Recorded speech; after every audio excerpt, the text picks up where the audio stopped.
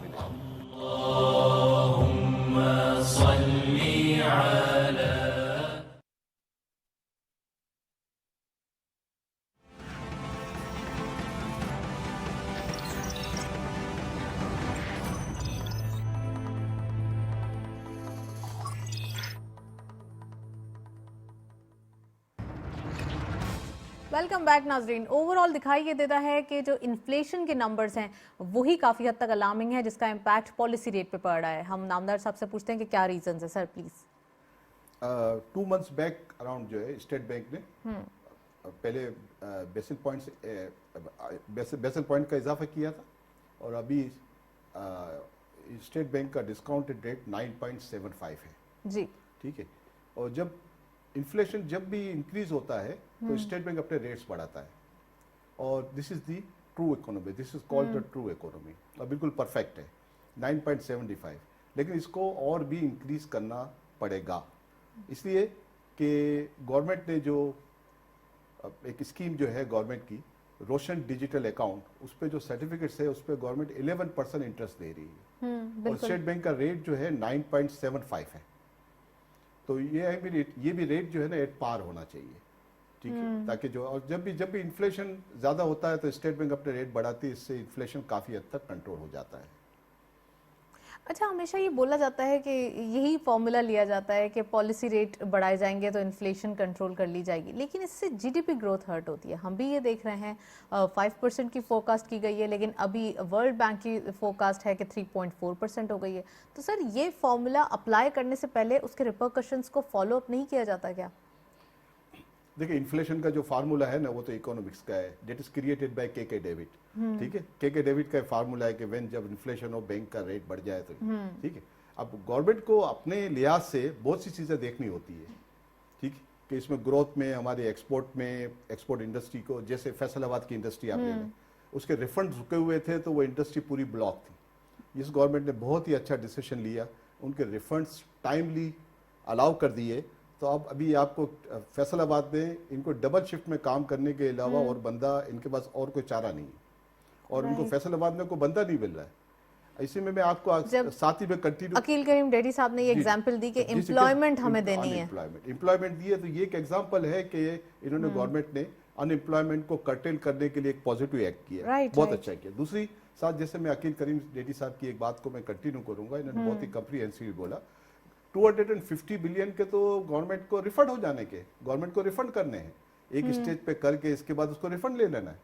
तो इकोनॉमी में बहुत कम अमाउंट जो है इंडक्ट होगा और डॉक्यूमेंटेशन जो है उनकी टॉप प्रायोरिटी है। और ये टॉप प्रायोरिटी गवर्नमेंट की लास्ट 10 ईयर्स से गवर्नमेंट यही कह रही है, डॉक्यूमेंटेशन डॉक्यूमेंटेशन डॉक्यूमेंटेशन। बिल्कुल ठीक है। और मैं शबर जैदी साहब जो थे जब एफबीआर के चेयरमैन थे, और वो भी यही कहते थे कि हमारी इकोनॉमी शुड बी डॉक्यूमेंटेड। लेकिन सर अभी जो टैक्स टारगेट्स दिए जा रहे हैं, आप समझ रहे हैं कि लास्ट ईयर भी मीट किए थे, इस बार भी हमारे टारगेट्स भी बढ़ा दिए गए, फिर भी हम देख रहे हैं कि चीज़ें क्वार्टरली बड़े ज़बरदस्त नताइज आ रहे हैं, नंबर्स एक्स्ट्रा ही हैं, अप ही हैं। तो आप समझते हैं कि जो फाइलर होने का या डॉक्यूमेंटेशन होने की बात की जा रही है, तो आज नहीं तो जिस तरीके से ये स्पीड है, आने वाले दिनों में हम ये अपना अचीव कर लेंगे टारगेट? देखिए, फाइलर जो है वो तो मैं आपको एक बहुत ही straightly as a layman, as an expert, जो भी आप ले लें, फाइलर तो सबको होना पड़ेगा।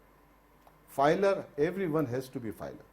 जो बहबूद के अंदर, बहबूद में नेशनल सेविंग से ले रहे हैं, वो कह रहे हैं कि इनका टैक्स भी नहीं कटता, मैं उनको भी रिकमेंड करूंगा कि उनको भी फाइलर बनना पड़ेगा। बिल्कुल ठीक है, ये जो गवर्नमेंट के, अब फाइलर के अंदर जो दूसरी कुछ थोड़े से प्रॉब्लम्स है, अगर आपकी परमिशन हो तो मैं थोड़ा सा हाईलाइट बिल्कुल highlight करें। एफबीआर में बहुत प्रॉब्लम्स आ रहे हैं। एफबीआर में जैसे हम लोगों को ये एडवाइस करते हैं कि आप फाइलर बने। Problem क्या फाइलर मतलब? बनते, फाइलर जैसे एक रिसेंटली बंदा जो है वो फाइलर बना, तो उसको एफबीआर ने 2013 का एक नोटिस दे दिया कि 2013 में आप अपना रिटर्न जो है वो फाइल करें। ठीक है, अब वो बंदा जो है वो हमारे पास आया, उसने कहा देखो आप कह रहे थे फाइलर बनने का, देखो 2013 का, ठीक है ना, थोड़ा सा एफबीआर इवल है, वो चीजें जो है सारी चीजें एक साथ रातों रात ठीक नहीं हो जाने की। ठीक है, मोस्टली आप देखो, आपको aggressive it's the right word, aggressive थोड़ा सा देखा जा रहा है। aggressive जैसे, लेकिन एक बात आपको आप साथ ये बता दूं, एक एफबीआर के कमिश्नर ने एक दफा मुझे कोट किया था कि जब तक एफबीआर जिंदा है पाकिस्तान कभी डिफॉल्ट नहीं करेगा। अच्छा, ये कितनी बड़ी बात उन्होंने कह दी, उन्होंने कितनी बड़ी बात कह दी। देखो एक तरफ जो है इनकी ख्वाहिश क्या है कि एफबीआर पाकिस्तान की डेफिसिट फाइनेंसिंग को खत्म करे। ठीक है, और डेफिसिट फाइनेंसिंग अभी नहीं है, जब गवर्नमेंट ने टेक ओवर किया था तो उनको 20 बिलियन का करंट अकाउंट डेफिसिट मिला था और 10 बिलियन का सब्सिडाइज्ड इन्हें डेफिसिट मिला था। ये गवर्नमेंट को तो इनहेरिटेड था, बाकी दूसरी चीजें जो कर्जे हैं अपनी जगह है, इंटरेस्ट, आपको ये भी आपको ये भी आपकी नॉलेज में होगा कि पाकिस्तान ने जो यूरो बॉन्ड फ्लोट किए थे वो 9% पे किए थे, 9% पर एनम पे, और उस वक्त स्टेट बैंक का जो रेट था वो 6% था। बिल्कुल ठीक है, ऐसा तो ये अब ये सारी जो इनकी जो हेवी लेगिंग है, debt cost has to be paid by this government. ठीक है, ये एक अनफॉर्चुनेट है इनके यार, लेकिन जो इन्होंने AKD साहब की बात को मैं कंटिन्यू करूंगा, हमारा फ्यूचर बहुत ही अच्छा है। ये एक दो महीने हमारे प्रॉब्लम है, ये चीजें हमारी जब क्लियर हो जाएगी, जैसे आज स्टॉक का आपने बहुत अच्छा ब्रीफ किया इस कंडीशन में, चले जी, तो यहाँ पे आगे मैं हमारा फ्यूचर बहुत अच्छा सर है। पॉज करूंगी आपको। एहसन मेहंती साहब ओवर कॉल हमारे साथ मौजूद हैं, उनको खुशामदीद कहते हैं प्रोग्राम में। आप एक्सपर्ट हैं कैपिटल मार्केट के और इसके साथ साथ डायरेक्टर हैं आरिफ हबीब लिमिटेड के। अस्सलाम वालेकुम sir, welcome to the show. वालेकुम, थैंक यू। क्या देख रहे हैं एहसन साहब, ओवरऑल मार्केट की परफॉर्मेंस एक बेहतरी की तरफ जा रही है, कमोडिटी प्राइस काफी हद तक हायर साइड पे है, लेकिन फिर भी मैनेज हो रहा है ओवरऑल इकोनॉमी में। जी हाँ, बिल्कुल बात आपकी सही है। कैपिटल मार्केट्स काफी पॉजिटिव जो है परफॉर्मेंस दे रही है, और आई थिंक कि उसका रीजन ये है कि रुपी रिकवरी आज सिग्निफिकेंट रिकवरी भी है रुपी अगेंस्ट डॉलर, और आई थिंक कि जो मिनी बजट का पास होना है वो स्पेशली जो मामला थे IMF को लेके, IMF के रिव्यू को लेके, वो रिजॉल्व में आज बड़ा अच्छा दिन कैपिटल मार्केट के लिए जो है वो साबित हुआ है। बैंकिंग सेक्टर, सीमेंट सेक्टर ने आउट परफॉर्म किया है, ऑयल सेक्टर ने, जिस तरह ऑयल प्राइसेस बढ़ती जा रही है इंटरनेशनल ऑयल प्राइसेस, उस हिसाब से देखा जाए तो आगे अर्निंग सीजन है और मार्केट में काफी ज्यादा जो है इंस्टीट्यूशनल सपोर्ट देखा जा रहा है। राइट, सपोर्ट तो देखा जा रहा है सर। इसके साथ साथ क्या इसके रिपोर्कशंस आ सकते हैं, क्योंकि फाइनेंस सप्लीमेंट्री बिल है और इसके साथ साथ स्टेट बैंक ऑफ पाकिस्तान के एक्ट की बात हो रही थी, तो उस वक्त काफी ज्यादा तनकीद भी की जा रही थी ऑटोनॉमी के हवाले से। अब क्या सिचुएशन है? देखिए, आई थिंक कि जो मिनिमल जो है इम्पैक्ट देखा जाए तो ऑटो सेक्टर के अंदर जो है, हाइब्रिड सेक्टर के अंदर तो इतना नहीं इम्पैक्ट आया, बट जाहिर है 1300 सीसी कार है उसके ऊपर उस पर इम्पैक्ट आया है। तो इस सेक्टर के अलावा अगर देखा जाए तो दूसरे सेक्टर्स में ऐसे इतना इम्पैक्ट नहीं है। ऑयल सेक्टर में कोई इम्पैक्ट नहीं है, अगर देखा जाए तो टेक्सटाइल में कोई इतना इम्पैक्ट नहीं है। बट आई थिंक कि जो एक्सपोर्ट ओरिएंटेड सेक्टर्स हैं वहां पर हम देखेंगे कि जो एक्सपोर्ट नंबर्स हैं रुपी की डेप्रिसिएशन के बाद जो है एक्सपोर्ट नंबर्स काफी इम्प्रूव हुए हैं। रेमिटेंसेस का डेटा काफी पॉजिटिव आया आज के दिन। काफी ज्यादा चीजें देखें तो फंडामेंटली स्ट्रांग भी हैं, बट जाहिर है टैक्सेशन जहाँ पे लग जाता है वहां पर कॉर्पोरेट प्रॉफिटेबिलिटी में इम्पैक्ट पड़ता है। बट जो पॉजिटिव्स हैं वो ये हैं कि जो इन्वेस्टमेंट एनवायरनमेंट है वो कन्वीनियंट है, और जाहिर है IMF की रिसीट के बाद हम देखेंगे कि जो रेमिटेंसेस है उसमें मजीद इजाफा हो सकता है। जो रुपी इंस्टेबिलिटी उसमें कमी जो है वो हो सकती है। इससे फॉरेन इन्वेस्टमेंट जो है स्पेशली कैपिटल मार्केट के अंदर बढ़ने की जो है तवक्कुआत है, जिसकी बेसिस पे इंस्टीट्यूशनल सपोर्ट देखा जा रहा है। राइट अच्छा, कौन से सेक्टर्स हैं आप समझते हैं जो ज़्यादा बजट के आने के बाद उन पे टैक्स का बोझ पड़ा है, या वो कौन से सेक्टर्स हैं जो ज़्यादा एग्जेम्प्टेड नजर आए इन पे? देखिए, सब्सिडाइज सेक्टर्स काफी कम थे। जो फर्टिलाइजर के अंदर सब्सिडी दी जा रही थी, कुछ हद तक टेक्सटाइल पॉलिसी पे इम्पैक्ट जो है वो पढ़ने की एक्सपेक्टेशन है। तो आई थिंक कि जो एक्सपोर्ट ओरिएंटेड सेक्टर्स हैं उनको वैसे ही बेनिफिट मिला हुआ था रुपये की वीकनिंग की वजह से, और फिर जाहिर है बहुत सारे सेक्टर्स हैं जिनको जिस पे इम्पैक्ट नहीं पड़ रहा है इसका, जिस तरह ऑयल सेक्टर है, फिर इसके अलावा हम देखें तो जो केमिकल सेक्टर है, या फिर जो नई जो पॉलिसी आईटी की वहां पर नहीं इम्पैक्ट पड़ रहा था। तो आई थिंक कि बहुत सारे सेक्टर्स हैं जिस पे इसका इम्पैक्ट नहीं पड़ रहा था, और जिसका इम्पैक्ट पड़ा है जाहिर है वहां पर हमने देखा है कि रुपये की वीकनिंग की वजह से वहां पर प्रॉफिटेबिलिटी इंप्रूव हुई है। जिस तरह ऑयल सेक्टर जो है अगर देखा जाए तो रुपये की वीक होने के बाद वहां पे अर्निंग जो है काफी ज्यादा ऑयल एक्सप्लोरेशन कंपनीज की इंप्रूव हुई है। तो ओवरऑल देखा जाए तो एक मिक्स्ड इम्पैक्ट है।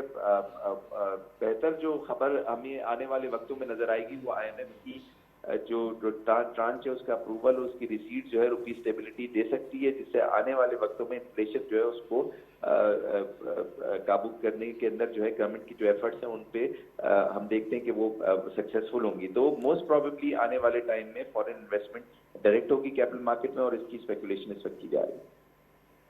राइट अच्छा एहसन साहब, ओवरऑल आपने जिक्र किया इन्फ्लेशन के हवाले से भी बात की, रुपी डॉलर पैरिटी के हवाले से भी बात करी, जो स्टेबिलिटी की बात कर रहे हैं हम, जो कि एक स्टक पोजीशन दिखाई दे रही है डॉलर की, वैल्यूएशन को कहाँ देख रहे हैं आप आने वाले दिनों में, और ये वैल्यूएशन कहाँ जाके स्टेबल होती हुई दिखाई देगी? देखिए आई थिंक जो आज 175 177 का जो क्लोज हुआ है, और आई थिंक ये 175 तक लेकर आएगा मोस्ट प्रोबेबली रुपये को, ये एक स्टेबल लेवल है, और हमें नहीं कोई मेजर जो है रुपये इंस्टेबिलिटी इस लेवल के बियॉन्ड इस वक्त एटलीस्ट 6 मंथ तक नजर आ रही है। और फिर उसके बाद फंडामेंटली मार्केट ने जो है वो टेस्ट करना है इकोनॉमिक इन्वायरमेंट पाकिस्तान का, कैसे टारगेट अचीव होते हैं जीडीपी ग्रोथ के और फिर उसके बाद एक्सपोर्ट के। आई थिंक कि ये लेवल सेफ लेवल है 175 अगेंस्ट डॉलर रुपये का, और I think on going period के एटलीस्ट 6 मंथ के लिए हमें नजर आ रहा है कि इकोनॉमिक जो स्टेबिलिटी है वो नजर आएगी, और जाहिर इकोनॉमिक स्टेबिलिटी आती है तो एफडीआईज बढ़ती हैं, रेमिटेंसेस बढ़ती हैं, और फिर उसके बाद जो फंडामेंटल्स हैं मार्केट के वो स्ट्रॉन्ग हमें अर्निंग रिजल्ट्स के फॉर्म में जो है वो नजर आएंगे। और फिर ये अर्निंग सीजन होता है तो इसके अंदर नेचुरली जो है पे आउट्स होते हैं, बैंकिंग सेक्टर के पे आउट स्ट्रॉन्ग नजर आ रहे हैं, डिपॉजिट डेटा इंप्रूव हो रहा है, ऑटो सेक्टर की सेल इंप्रूव हो रही है। तो आई थिंक ये बहुत सारी ऐसी चीजें जिनको हम इन्वेस्टर्स इग्नोर नहीं कर सकते। Right, thank you so much Ahsan साहब हमारे साथ मौजूद थे। काफ़ी डिटेल एनालिसिस। ओवरऑल ये देखा जा रहा है कि रुपी स्टेबिलिटी वो सबसे ज़्यादा अभी नीड ऑफ द आवर है। इन्फ्लेशन के साथ साथ एक और मुश्किल जो अभी या फिर चैलेंज हम कह सकते हैं जो दिखाई दे रहा है वो है रुपी डॉलर पैरिटी। एक ब्रेक के जाने चलते हैं, स्टे ट्यून्ड।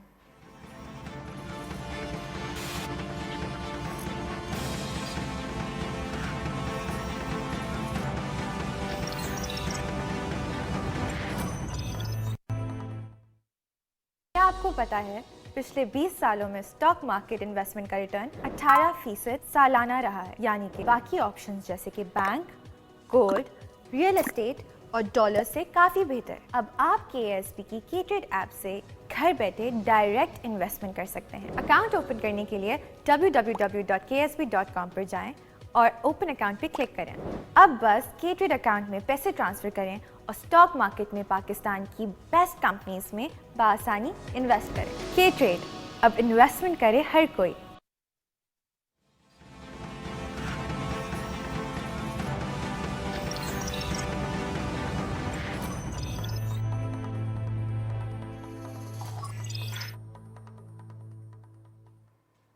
वेलकम बैक नाजरीन। अब बात करेंगे, रजा नामदार साहब हमारे साथ मौजूद हैं, उनसे बात करेंगे उनका क्या पर्सपेक्टिव दिखाई देता है रुपी डॉलर पैरिटी के हवाले से। जी सर, रुपी डॉलर पैरिटी को कैसे देख रहे हैं, स्टेबिलिटी कब तक एक्सपेक्टेड है?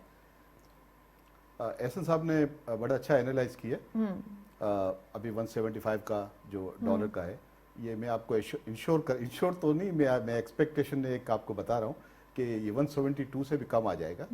ये पाकिस्तान की हिस्ट्री रही, आज से 1 साल पहले, नॉट मोर देन 1 साल से ज़्यादा की बात नहीं है, डॉलर था 168 का और 152 पे आ गया था विद इन 2 मंथ्स। क्यों आ गया?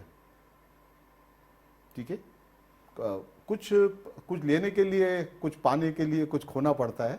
तो मैं आपको शॉर्ट में कह दूं, अल्लाह जो इन सबको अकल दे। सारी चीज़ें सामने हैं और कुछ चीज़ें जो है अब हमारी मजबूरी है। 127 बिलियन का कर्जा है और सारी चीज़ें हैं, और IMF का रेट जो है वो कम होता है, तो हमें IMF के पास जाना है। तो ये dollar stability will be seen after January, end of January और फरवरी। एक जो है हमारा FATF का केस क्लियर हो जाए और ये लोन क्लियर हो जाए तो एहसन साहब से मैं बिल्कुल एग्री करूंगा कि डॉलर स्टेबल हो जाएगा और इकोनॉमी हमारी मोर स्टेबल हो जाएगी।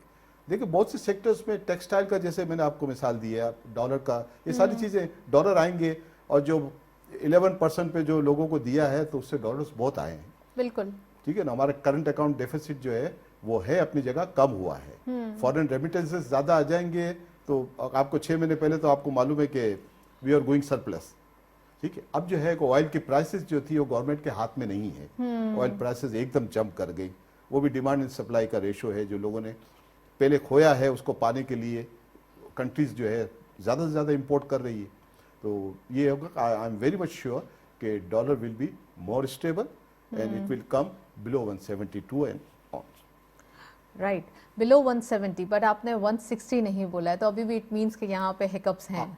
अभी देखे हमारे देखो दूसरे सेक्टर्स में भी सबसे बड़ा सेक्टर जो हम मिस कर रहे हैं वो है IT का सेक्टर। ठीक है, हमारी लास्ट ईयर जो थी 3.5 बिलियन की थी, इस साल 4.5 बिलियन की एक्सपोर्ट है जो बहुत ही कम है। अच्छा सर, हम मिस नहीं कर रहे हैं उसको, क्योंकि हम जब टेक्सटाइल सेक्टर का जिक्र करते हैं एक्सपोर्ट के नंबर्स में, तो दूसरा सेक्टर जो एक जिक्र करने के लिए सबसे ज़्यादा एविडेंट होता है या हम कहेंगे डोमिनेंट होता है वो होता है IT सेक्टर। IT सेक्टर में सर्विसेज के नंबर्स बहुत ज़्यादा आगे जा रहे हैं और इसमें ग्रोथ के चांसेस बहुत ज़्यादा हैं।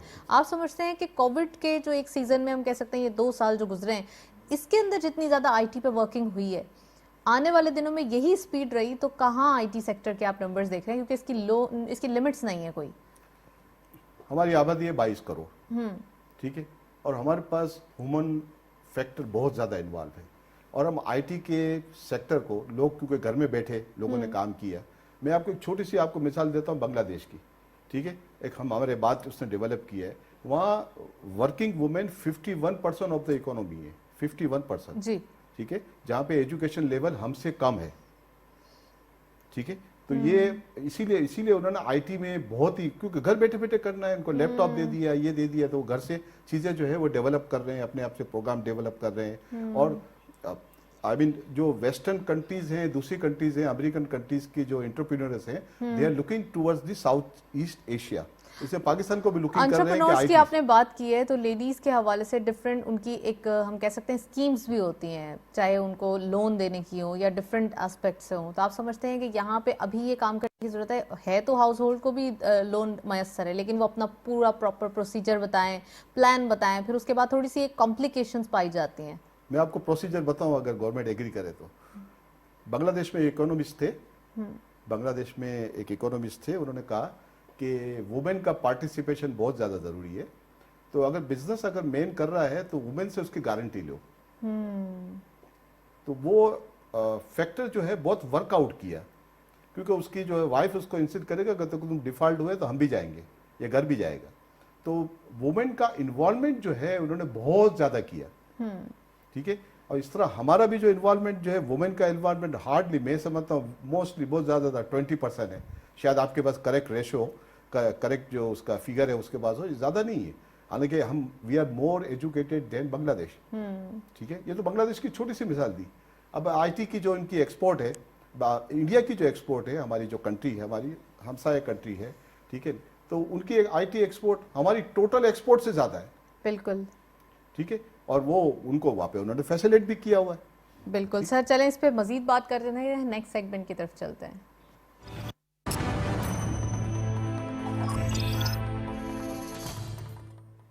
कमोडिटीज और फॉरेक्स के लेटेस्ट अपडेट आज की मार्केट में देखते चलते हैं। गोल्ड की पर तोला प्राइस 1,26,000, गोल्ड पर 10 ग्राम 1,08,030 रुपीज। इंटरनेशनल गोल्ड रेट पर आउंस $1,823.02, ऑयल WTI पर बैरल $82.72, ऑयल ब्रेंट क्रूड पर बैरल $85.20।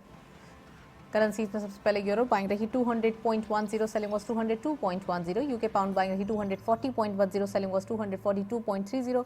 यूएस डॉलर बाइंग रही 176.90, selling was 178.40। And Chinese yuan buying रही 23.50, selling was 23.90। Saudi Riyal buying rahi 46.45, selling was 46.95. UAE Dirham buying at 48.55, selling was 49.05. Kuwaiti Dinar buying rahi 481.85, selling was 484.35. And lastly Omani Riyal buying rahi 392.75, selling was 394.78. ये था forex और commodities का latest update. एक चीज़ जो हम देख रहे हैं, इंटरनेशनल ऑयल प्राइस काफ़ी हद तक हाई फ्लाई करते हुए दिखाई दे रहे हैं।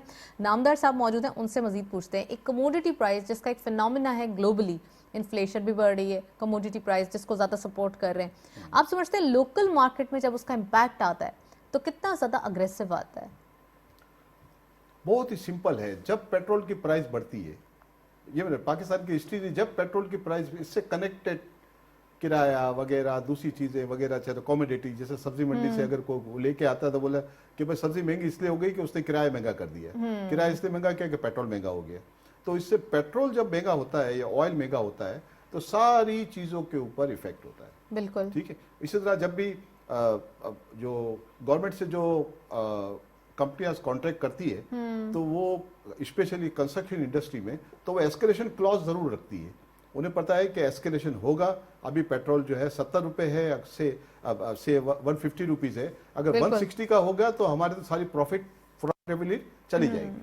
तो ये पेट्रोल जो है इस पे गवर्नमेंट जो है वो पैरालाइज है, गवर्नमेंट कुछ भी नहीं कर सकती। हार्डली 10% हम प्रोड्यूस करते हैं ऑयल का, 90% we have to import from other countries. तो दिस इज द रीजन कि इंपोर्ट बिल भी हमारा बढ़ जाता है। चलिए सर एक ब्रेक की जाने चलते हैं, स्टे ट्यून।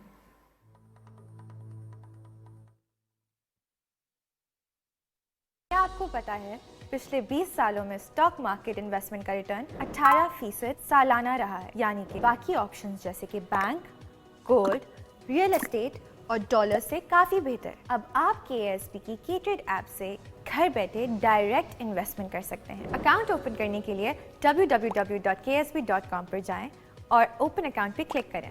अब बस K-Trade अकाउंट में पैसे ट्रांसफर करें और स्टॉक मार्केट में पाकिस्तान की बेस्ट कंपनीज में बआसानी इन्वेस्ट करें। K-Trade, अब इन्वेस्टमेंट करे हर कोई।